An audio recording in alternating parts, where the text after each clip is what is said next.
My stepsister completely destroyed my wedding by unexpectedly proposing to my fiancé and marrying him herself.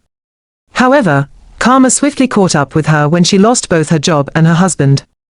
Now, she has returned, humbly begging for my assistance. 3 years ago, I was all set to marry my boyfriend, just a month ago, but my stepsister decided it would be amusing to propose to my fiancé on my wedding day. Joanna, a 25-year-old woman, and I are stepsisters. Our mother tragically passed away in a fire at her workplace.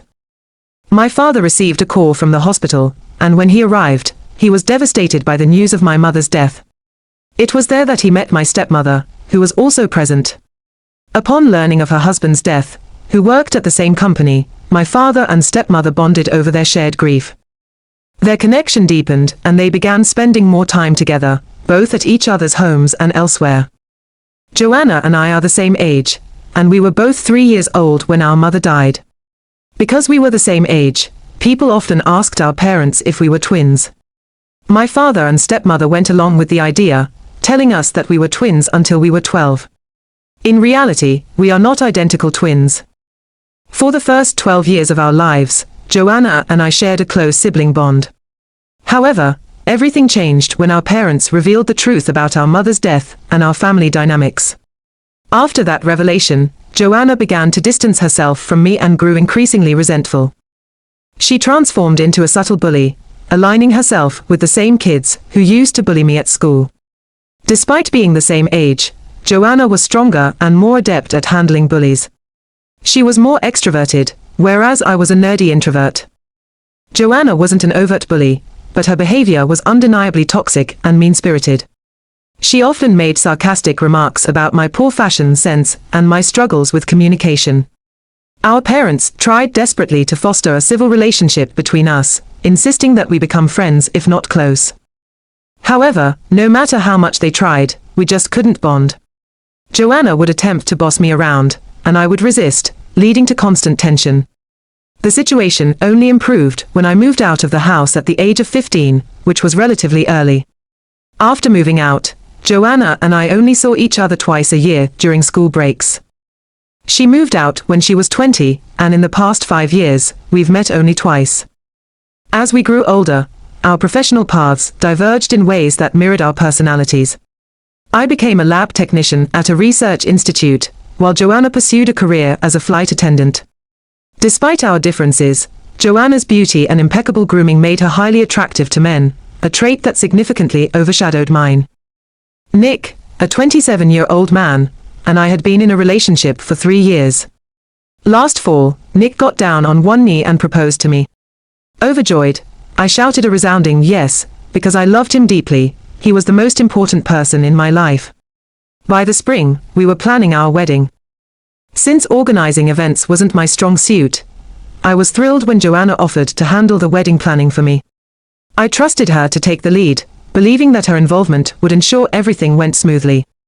However, something must have happened during the wedding preparations that ignited the spark between Joanna and Nick, as they hadn't interacted much before. 2 months ago, during our engagement, we publicly announced our upcoming wedding. This was the first time Joanna met Nick.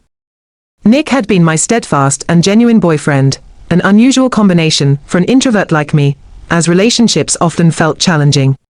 Nick seemed different. He was committed to investing in a meaningful and long-term relationship.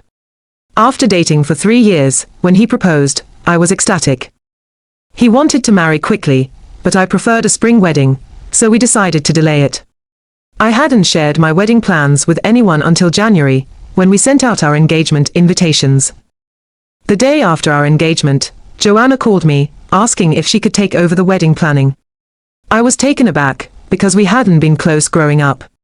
She explained that she wanted to make amends for her past behavior. I assured her that she didn't need to, mentioning that we were no longer teenagers. However, she insisted, saying she had more free time than I did and could leverage her contacts to secure some fantastic discounts for us. Given my busy schedule, I agreed to let her manage the wedding preparations.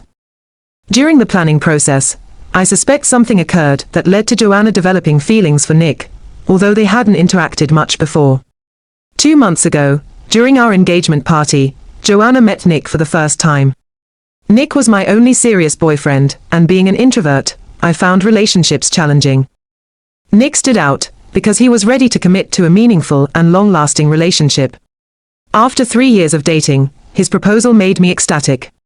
He wanted to marry immediately, but I preferred a spring wedding, so we postponed the date. I hadn't told anyone about my wedding plans, until we sent out our engagement invitations in January. The day after our engagement, Joanna called me, expressing her desire to plan my wedding. I was surprised because we hadn't been close during our upbringing. She explained that she wanted to make up for her past behavior. I told her it wasn't necessary, mentioning that we were adults now. Joanna insisted, saying she had more time than I did and could use her contacts to get us some great discounts. I agreed since my schedule was hectic, allowing her to take the lead. As we began preparing for the wedding, Joanna started showing romantic interest in Nick. This is just my theory, but I noticed changes in Nick's behavior. When I confronted him, he attributed it to work stress and lack of sleep, but I suspected he might have been busy and tired for other reasons. The day before the wedding, the event manager gave us a tour of the wedding arrangements. Joanna was there too, and I realized that the event manager was her friend. I noticed how close they seemed. She was laughing and chatting with him as if they had been friends for years. An uneasy feeling settled over me, and I wanted to address it then and there, but I decided against it to avoid spoiling the atmosphere. With the wedding just a day away, and Joanna likely leaving soon, it would just be me and Nick. So, I chose to let it go. On the wedding day, I didn't see Joanna initially, assuming she was busy with last-minute arrangements. As I walked down the aisle, I spotted her sitting alone in a corner, looking despondent. I didn't dwell on it, thinking it wasn't my moment to concern myself with her feelings. Nick was smiling, but he didn't seem as happy as I had expected. His hands were sweaty, and when I asked him what was wrong, he simply said he was a little nervous. As I stood at the altar, I noticed Joanna's heartbroken expression. She was crying. It confused me because we weren't that close, and her tears didn't seem to be tears of joy. They were more like tears of misery, as if she hadn't slept all night. The pastor began the ceremony by asking if anyone had any objections to the wedding. To everyone's surprise, Joanna stood up and started crying uncontrollably, drawing all eyes to her. I was frozen, gesturing for her to stop, but she wasn't looking at me. Instead, she was fixated on Nick. The pastor asked her to state her reasons for objecting, and she knelt down, clasping her hands as if in prayer. She declared that she was deeply in love with Nick and couldn't bear to see him marry anyone else. I yelled at Joanna to stop her behavior, rushing down from the altar to confront her. I screamed for her to end this nonsense. Our parents also stood up, attempting to restrain her, but the damage was already done. Despite Joanna always being unkind to me, I knew she would go to great lengths to ruin my life. My world came crashing down when I looked back at Nick and saw him crying intensely, sitting on the floor with his face buried in his hands. I rushed to him, asking what was wrong, but he didn't respond. Joanna then approached him, lifted his face from his hands, and pleaded, saying, "This is our last chance, Nick. You have to speak up. If not now, it will never happen. You're stuck with this woman, and she won't leave you easily." I grabbed Joanna's arms, demanding to know what was happening. I questioned if this was some kind of prank, and insisted she stop, because I wasn't amused. It was clear to everyone witnessing the scene that something serious was unfolding. The crowd was captivated by the drama, and it became the talk of the town for months.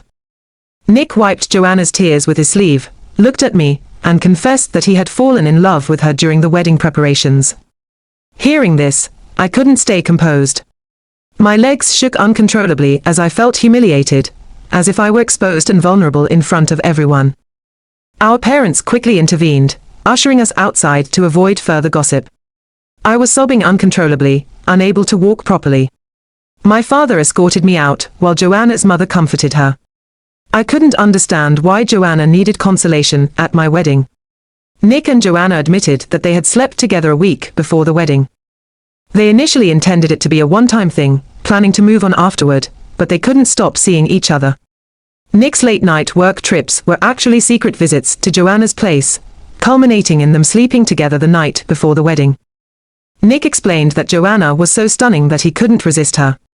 I was horrified to realize that I was about to marry someone who had betrayed me in such a profound way.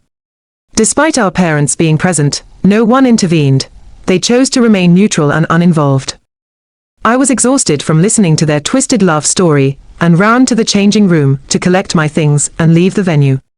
Inside, I saw myself in the mirror, dressed in my wedding gown, and I couldn't hold back my tears any longer. I was having a complete meltdown when Joanna entered the room. I screamed at her to leave, but she responded dismissively, saying she would leave soon because Nick was waiting for her outside. I called out to her, but she laughed and taunted me, saying that Nick referred to her affectionately in bed. I wanted to punch her for her vile remarks. She mocked my appearance, comparing me unfavorably to herself and questioning how Nick could have ever chosen me over her. After slamming the door, I gathered myself and drove away from the venue. On the way, I realized I had nowhere to go since I had been living with Nick. I called a friend, who graciously offered me a place to stay for a few days while I tried to rebuild my life. The next day, I received a text from a moving company asking where to ship my belongings. I was taken aback, realizing that Nick had hired a company to remove my things without my consent. I had no place to store them, so I called my father, who offered me his garage to keep my stuff. Amidst feelings of betrayal and pain, I began searching for a new home. My friends became my support system during this traumatic time, helping me find a place, set up my belongings, and being there whenever I needed them. Their support was invaluable, but I didn't want to burden them further as my wounds were still fresh. I enrolled in therapy, although it was only once a month, so I decided to write this post as a form of self-help therapy update. I want to thank those who tried to understand my situation. However, I'm frustrated with those who blamed me for choosing a cheater, questioning how I couldn't see it coming or why I allowed Joanna to plan my wedding. To those experiencing heartbreak, do you console them, or do you attack them as if it were their fault that their partner cheated? I don't need to explain myself to anyone. These answers are for those who genuinely asked questions about my post. People wondered how I became so close to Joanna that I invited her to the engagement and let her plan my wedding. Joanna and I started talking after I moved out of the house. I wasn't eager to invite her to my engagement, but my father wanted it to be a full family affair. Joanna wasn't particularly interested in attending, but my father insisted that everyone should be present for the first family event. Regarding the wedding planning, I covered that in my initial post. I didn't have the time to handle it myself, and Joanna had contacts in the event management industry.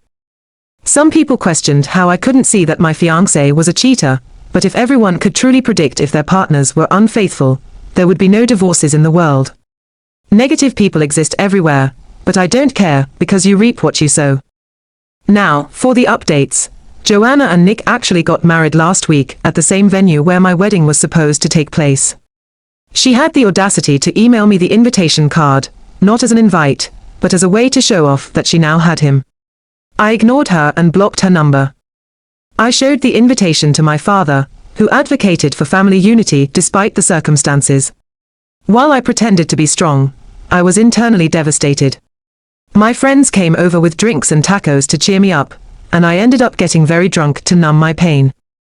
One friend suggested I seek revenge on Joanna, and we brainstormed some silly and humorous ideas to lift my spirits.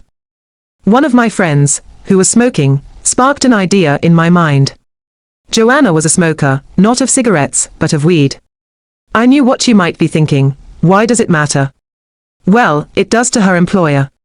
As a flight attendant, she's prohibited from using any substances that could impair her, as it poses a risk to passengers' safety. Joanna, despite being a flight attendant and a lifesaver, was defying these rules. My friend and I wondered how she hadn't been caught yet, since airlines conduct regular drug tests on their employees. One of my friends suggested we tip off her employer and let them handle it.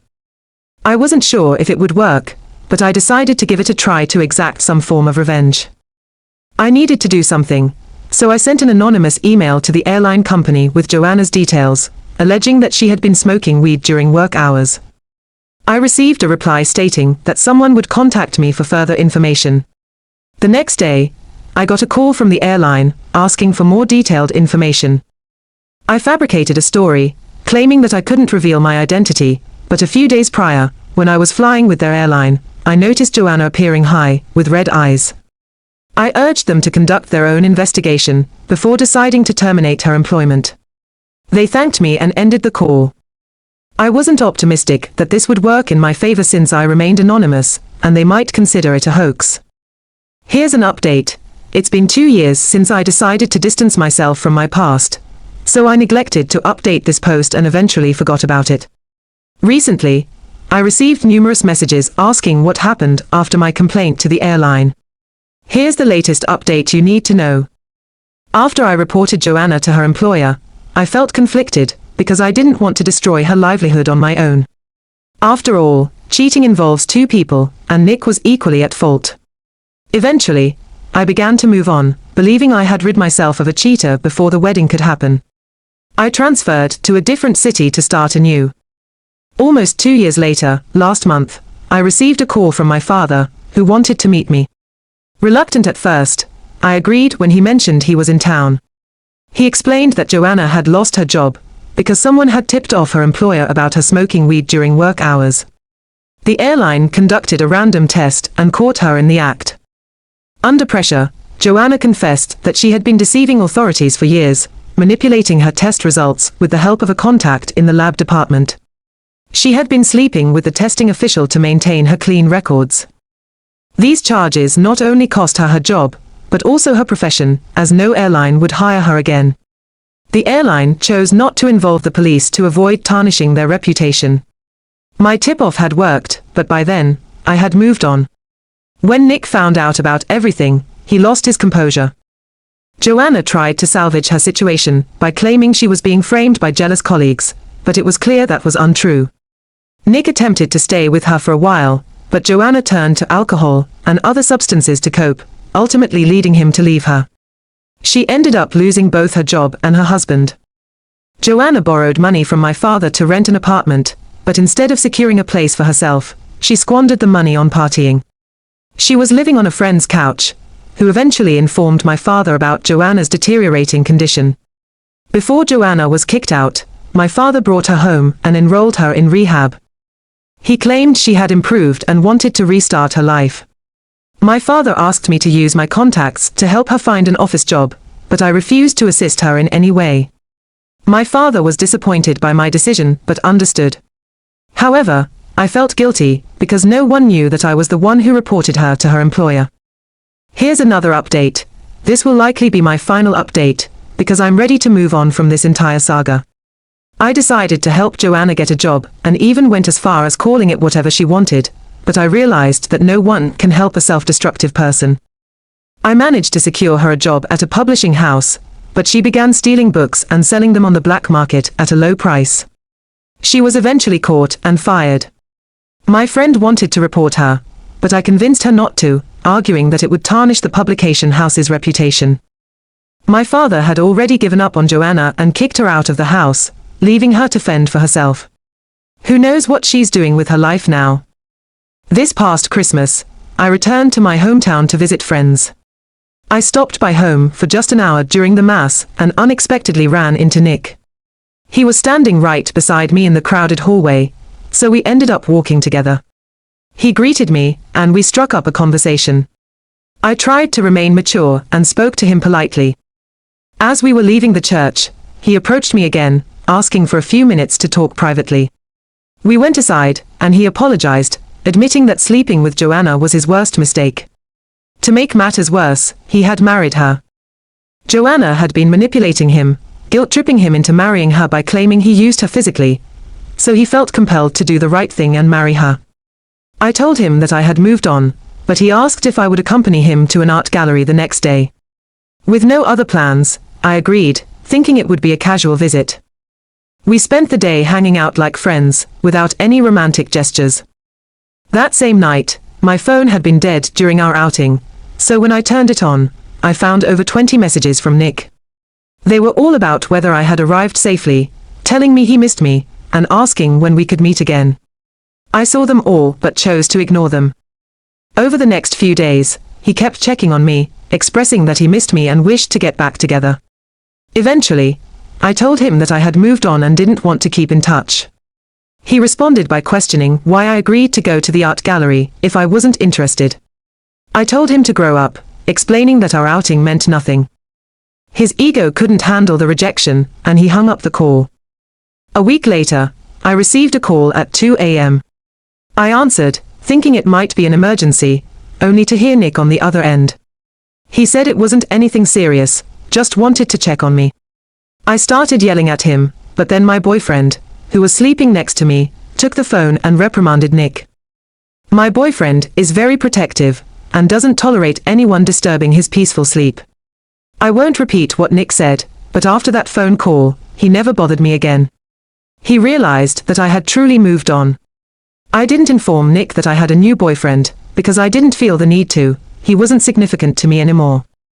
I don't want to discuss my current relationship much, as I don't want to jinx it. All I want to say is that I'm glad Nick found solace with Joanna, and because of his infidelity, I found someone much better. Heartbreak is never the end, and I plan to delete this post in a few days to close this chapter and move forward. Story 2 ***. My older boyfriend pressured me into having a threesome with my attractive friend. During the experience, he completely ignored me, focusing solely on her. Later, I discovered he had been engaged to another woman for years. I know I'm likely going to receive criticism saying I shouldn't have agreed and that it was my fault, but when you're an 18-year-old girl being pressured by a 23-year-old man for months, sometimes you just give in. We had the threesome about 2 weeks ago, and since then, I've been feeling ugly and inadequate. At the moment, I thought I enjoyed it, but now I'm just done. My best friend is incredibly pretty. She's tall, blonde, athletic, with the perfect face. I love her. I'm short, have black hair, and I'm not overweight. I have thick thighs, and even when I was underweight, I looked like a stick with large breasts and an overly large butt. I've always wanted liposuction, or something to get rid of the excess fat, but I keep replaying the experience in my head. My boyfriend had so much fun with her that he even forgot about me at times. I'm just not enough for him anymore. Every time he texts me, I don't get excited. When he tries to touch or kiss me, I just shrug him off. Whenever he holds me in bed, I feel nauseous. I really wish I were enough, but I never am, because every man I'm with always wants more or someone else. I'm just done and needed to vent. I'm sorry. Comments and replies ***. Commenter 1 ***. Are you and your friend both 18? This guy sounds really questionable. If someone is pressuring you for anything sexual, that's coercion. I'm glad you're leaving him. You are enough. He's just taking advantage of your insecurities. Commenter 2 ***. My best friend is 21. How long have you known both of them? Your reply ***. I've known my best friend for about 5 years, and I've known my boyfriend since I was 17. We started dating shortly after I turned 18. Commenter 3 ***. Why did you agree? She has a sex bucket list and always wanted a threesome. She was hesitant at first, but I think he convinced her it was okay and nothing would change. Commenter 4 ***. During the threesome, your boyfriend was more interested in your best friend and excluded you. Did she try to include you? Have you talked about how you felt afterward? How is your friendship now? Has the dynamic between your boyfriend and best friend changed? Communication is key, and if this keeps bothering you, it's time to move on. Your reply ***. She included me more than he did, to the point where he got frustrated. She was openly trying to involve me, but he was ignoring her. I told her how I felt, and she understood and felt a bit weird about it afterward. Honestly, I think we're okay. She's seen me naked, and I've seen her naked, but that's all that changed. Now we're sexually intimate. Other than that, she's still the same old friend. My boyfriend has become more infatuated with her, texting her more and asking me to relay messages. He talked about her moving in with us, etc. But she blocked him, saying she didn't feel right about his behavior. He noticed and complained about how I haven't had sex with him since that night. He asked if I was jealous, and when I said no, he said, "Okay, so why won't you touch me?" He noticed, but is just more upset that I won't have sex with him. I know communication is important, but I'm worried about telling him how I feel. It feels stupid, I know. Asterisk commenter 5 asterisk it's time to be single for a bit and work on yourself. You're only 18, you have plenty of time to do that. Asterisk commenter 6 asterisk no surprise that the 23-year-old man convinced his 18-year-old girlfriend to do something sexual she didn't want to do. There's a weird power dynamic and coercion. It hurts to see. Congratulations on discovering who he really is before getting more committed. Badgering you for something you clearly didn't want is a big red flag. He doesn't care about you or your feelings, just wanted an excuse to sleep with your friend. How is it between you and your friend now? You are more than good enough for the right person. He is not that person. Get out before he destroys your self-worth even further. Asterisk your update asterisk I broke up with him after discovering he had another girlfriend he'd been dating since 2020. She lives in a different city for college, the same city his sister lives in. Every time he visited his sister, he was actually visiting his girlfriend. I was essentially filling her spot until she graduated, and now they're engaged. I'm so hurt and distraught. I'm staying with a friend, blocked him everywhere, and just want to move on. I feel so ugly and used, like the worst person for hurting another woman. I can't trust anyone because while he was making promises of marriage and love, he was doing the same to her. I don't think I'll ever fully trust another person. Asterisk commenter 7 asterisk did you tell his other girlfriend to stop? You need to call the cops and let them know he's blackmailing you, and inform the other girl. Do you have the messages where he said this? You need to go to the police, then tell her. Asterisk your reply asterisk I tried going to the police, but they said I needed a lawyer, and I can't afford one. Asterisk commenter 8 asterisk I would be retaining my virginity most likely. Asterisk commenter 9 asterisk it's terrible that you agreed to the threesome when you didn't want to. He's taking advantage of your youth and insecurities. It hurts to see. Asterisk commenter 10 asterisk badgering you for something you clearly didn't want is a huge red flag. He doesn't care about you or your feelings, just wanted an excuse to sleep with your friend. How is it between you and your friend now? You are more than good enough for the right person. He is not that person. Get out before he destroys your self-worth even further. Asterisk asterisk final update asterisk asterisk I broke up with him after discovering he had another girlfriend he'd been dating since 2020. She lives in a different city for college, the same city his sister lives in. Every time he visited his sister, he was actually visiting his girlfriend. I was essentially filling her spot until she graduated, and now they're engaged. I'm so hurt and distraught. I'm staying with a friend, blocked him everywhere, and just want to move on. I feel so ugly and used, like the worst person for hurting another woman. I can't trust anyone because while he was making promises of marriage and love, he was doing the same to her. I don't think I'll ever fully trust another person.